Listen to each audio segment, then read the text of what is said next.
రాజధానిలో స్థిర నివాసం ఏర్పరచుకోవాలనుకుంటున్న ఉద్యోగులకు అమరావతి చట్టబద్ధత బిల్లు ద్వారా ఓ భరోసా దొరికింది. ప్రధానంగా రాజధాని పరిధిలో పనిచేసే దాదాపు 40,000 మంది ఉద్యోగుల్లో సందిగ్ధతకు తెరపడింది. అమరావతికి చట్టబద్ధత కల్పించడంపై ఉద్యోగ సంఘాలు హర్షం వ్యక్తం చేశాయి. అటు సచివాలయంలో, ఇటు విజయవాడలోని ఏపీ ఎన్జీఓ కార్యాలయాల్లో కేకులు కోసి సంబరాలు చేసుకున్నాయి.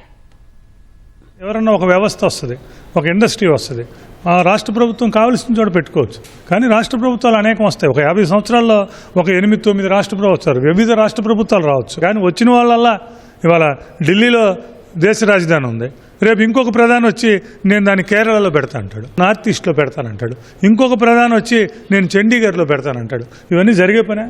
ఉద్యోగులకు కూడా సందిగ్ధం. మరి ఉద్యోగులు ఇక్కడ సెటిల్ అవ్వాలా, రిటైర్ అయినా సెటిల్ అవ్వాలా, ముందు ఏమున్నది ఏమీ లేకుండా అధికంపంలో ఉండే పరిస్థితి ఉన్నది. హైదరాబాద్ని దృష్టిలో పెట్టుకుని పబ్లిక్ ఎంప్లాయ్మెంట్ పెట్టారు. ఇప్పుడు ఇక్కడికి వచ్చాం. ఇప్పుడు ఇంకొక ఆయన వచ్చి నేను ఇక్కడ కాదు, నేను ఇంకో చోట టంగుటూరులో పెడతానంటే మళ్ళీ మొత్తం ఉద్యోగులు మళ్ళీ ఒక 5 ఏళ్ళు 6 ఏళ్ళు 7 ఏళ్ళు ఇబ్బంది పడాల్సిన పరిస్థితి.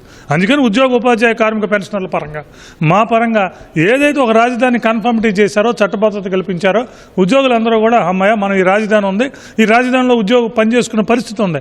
దాదాపు 30 నుంచి 40,000 మంది ఉద్యోగులు రాజధాని మీద ఉంటారు. కర్నూలు అంటారు, ఒకసారి వైజాగ్ అని అంటారు, ఒకసారి ఇంకేదో ఊరు అని చెప్తారు. ప్రజా రాజధాని అమరావతి వచ్చినందుకు హెచ్ఓడిలో పనిచేస్తున్న ఉద్యోగస్తులందరూ చాలా హ్యాపీగా ఫీల్ అవుతున్నామండి. మా అందరికీ మేలు జరుగుతుంది అని చెప్పి కోరుకుంటున్నాం. హైదరాబాద్ నుంచి మేము ఇక్కడికి వస్తున్నప్పుడు మేము ఎక్కడ సెటిల్ అవ్వాలి ఏంటి అనే ఒక సందిగ్ధతలో హైదరాబాద్ నుంచి ఇక్కడికి వచ్చాం. ఇక్కడికి వచ్చాక కూడా ఇక్కడ ఉంటామా, వైజాగ్ వెళ్తామా, లేకపోతే ఎక్కడ ఉంటుంది ప్రభుత్వం అనే ఒక సందిగ్ధతలో కూడా ఇప్పటి వరకు ఎంప్లాయీస్ అందరూ ఉండిపోయారు.